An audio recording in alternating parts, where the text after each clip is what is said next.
Друзья, я, конечно, дико извиняюсь. Конечно, я,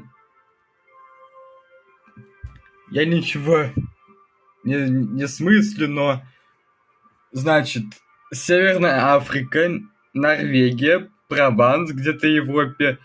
И последнее, значит, нацисты. А Советского Союза тут нет.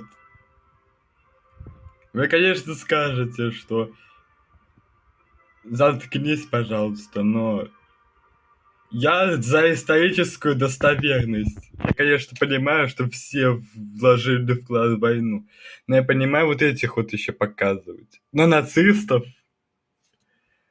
я не буду показывать концовку с нацистами, потому что я не хочу схватить от Ютуба запрет на запись видео в течение одной недели за пропаганду нацизма.